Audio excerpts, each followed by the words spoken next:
We're going to title this video, Ministry Spending versus the Community Spending. Shout out to your families. We thank the Most High for so much. Coming back with a real talk. This is for Sister Natalie. You was looking at my old video on 501c3 years ago, and when I was explaining how a lot of pastors don't understand paperwork, trying to get these different grants, but don't know how to go about it. Okay, let's just keep it real. I'm gonna break this down so easy, because being a part years ago of, let me just break it down like this. Let me give a shout out to my man, Willie Gibson Sr. When I was rocking with Brother Willie back in the day, and we was tied in with the North Texas Food Bank, he's United Universe, when we was doing all the passing the food out, getting up early, all that stuff, et cetera, et cetera. He showed me how the game went. And that's why I started understanding, from being in church and then looking at 501c3. Now, let's just keep it real. Some churches go 501c3 and some don't. Some churches let the government pretty much dictate everything. I call it a lot of times getting in bed with the government, if you really catch what I'm saying. And that's why certain pastors, especially a lot of these politician pastors, that's why they won't preach on certain things. Now, let's just keep that out there too. But not to make this video about that. You heard me even in the last video said a lot of churches don't. I was sitting in Walmart, right? And I was explaining how you can get Walmart involved in stuff like this. But the problem with most churches, once again, is that they don't know how to show nothing or do nothing toward the community. I'm not talking about your church ministry spending. Okay? Now let me give you another title right here. If I had to name this video another title, you got the same board. Catch what I'm saying? You got the same people on board. Now, if you heard me in the previous video, I talked about stewardship and how most pastors don't know how to run the church. They don't know how to handle the church. And they can't show paperwork, once again. So what they wind up doing, so since you said, well, JT, you got the ones that's in the 501c3 and they still seem like they struggling. Let me explain to you why. Again, they have the same board. Well, what do you mean by the same board? Let's take, for instance, the same old trustee, the same board, the same secretary. Most people try to make they church board be the same as the 501c3. And that's why when you get a real brother or sister in the church that knows how 501c operate, and they try to explain it to the board, the church board don't understand it, and 9 times out of 10, the church board override them because that's the church board. They got their favorite people on the board, and they don't understand community.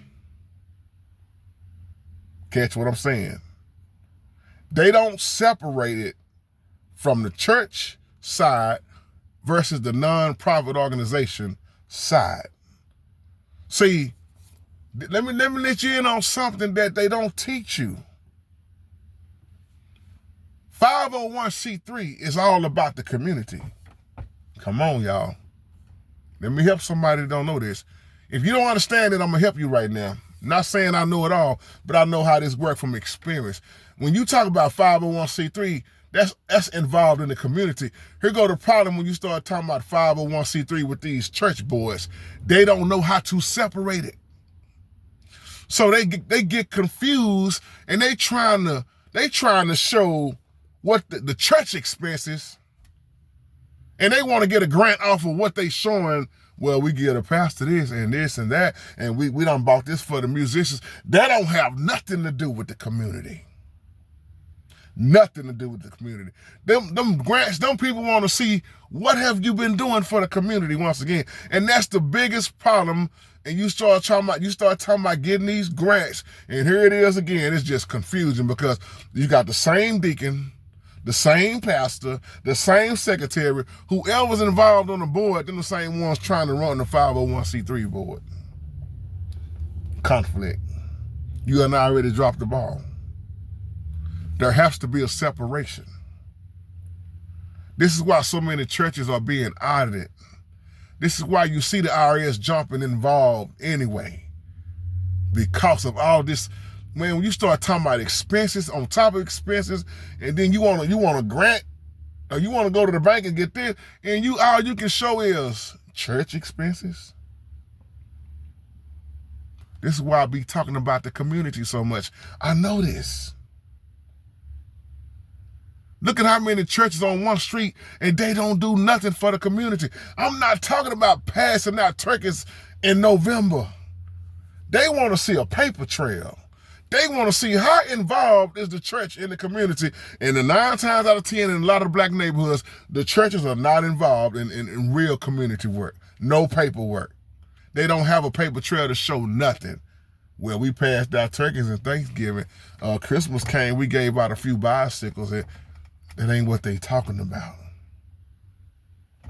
The church board members got to be totally different. They should be different than your nonprofit board, but too many churches got them being the same. And that's why you see the same results. And that board is what messes up the 501c3. They not really serving the community like you think they are. And once again, they can't show a paper trail. There is no separation. You got church folks that's on the board that don't want to listen. And that's why you have can I take it there? Once again, they can show, y'all don't miss this, they can show ministry expenses, what they've been spending on the church ministry. This is if you don't get nothing else in this video, don't miss this part right here. They can show you a lot on paper about church expenses. But when it comes to the community, they can't show nothing. They can't show it. Well, we had what's it called? Vacation Bible School. I'm still talking about the community. That's the question right now. What can you show on paper for the community? Because when you can show the paperwork, then they don't mind giving you them grants. And I'm going to throw something out here that's going to make at least 20 pastors mad. When you start talking about 501c3, those board members, the ones who know how the game go, they don't use tithe and offering. Uh-oh. They don't need the tithes. Uh-oh. I'm talking about what I used to work beside y'all. They'll tell you they'll tell you in a minute, y'all pastors don't know what they doing. They steady begging and begging and begging the congregation for money when they could get grants, but they don't know how to go about it. They don't know how to show the paperwork. They know how to show ministry expenses, not community. They raise money without tithes on the nonprofit. That's why you have to have a separation of the board members. If you're going to continue to use that begging pastor, that crooked deacon, that secretary that don't really know nothing, then why are you expecting a change? Why are you expecting to get a grant? It's 9 times out of 10 not going to happen until you get the folks that know how it go, and you got to let them do what they do. And well, that's my dad and them church. Your dad and them don't know what they doing. Well, my mama been a secretary. They don't know what they doing. And I say that out of love. It ought to show you all these years you ain't had nothing but a building fund. They raise money all the time in church. They can show you they paid the organ off back in 1999. They can show you we paid for the PA system. We paid this X amount of dollars for the drum set. We got this bass sound. We got the lead guitar.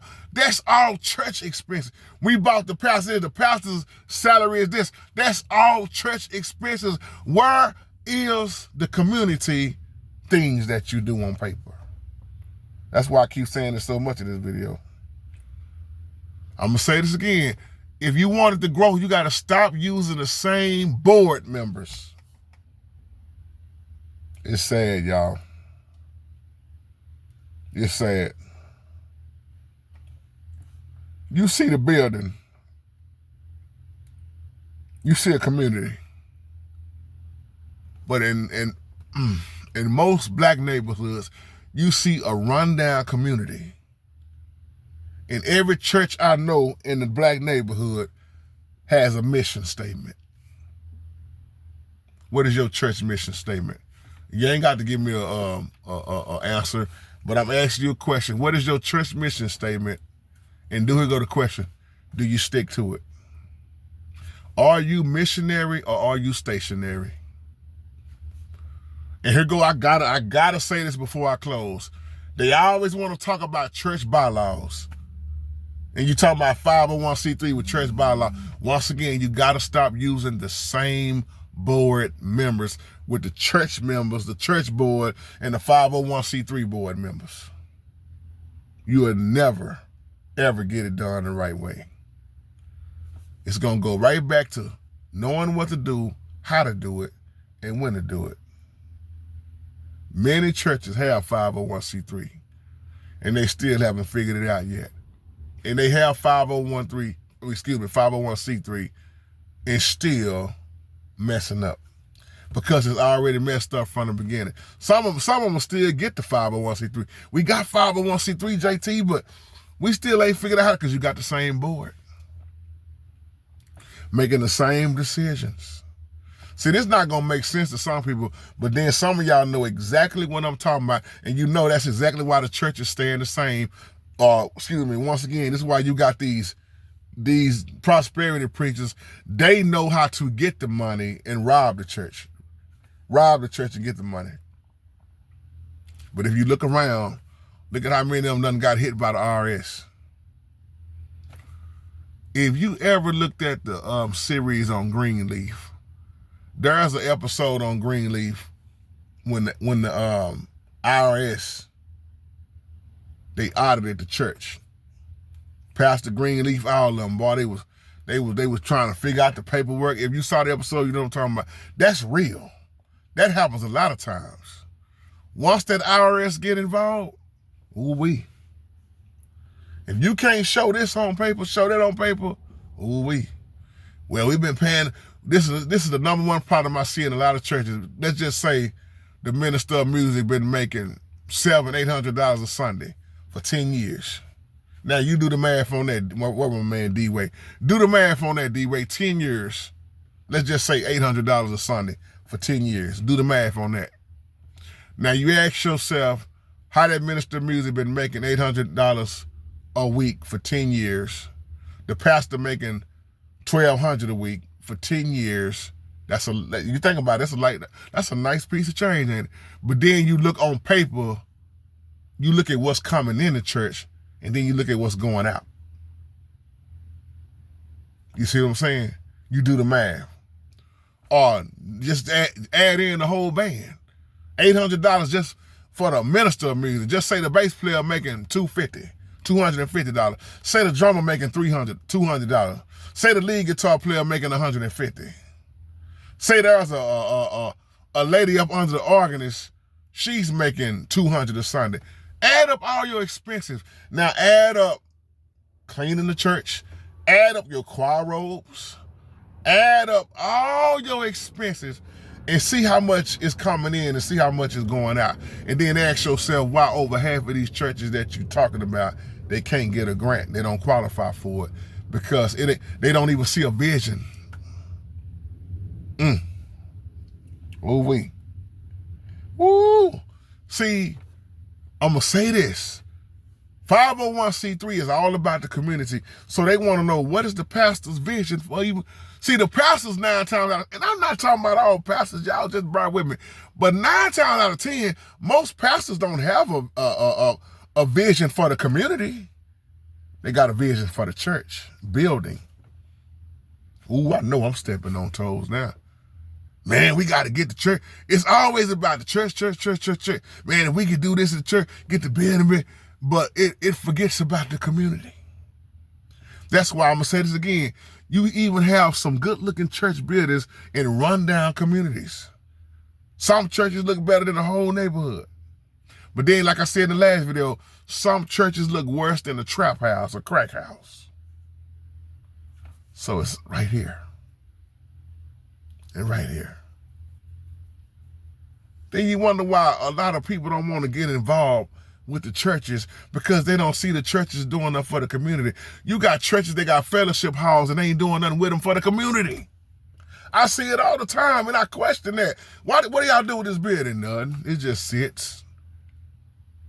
Have y'all thought about passing out groceries? Have y'all thought about y'all want to get these grants? Have you thought about you got this building right here? Have you thought about doing something like school coming up again? Free haircuts? I'll leave you on that. Shalom.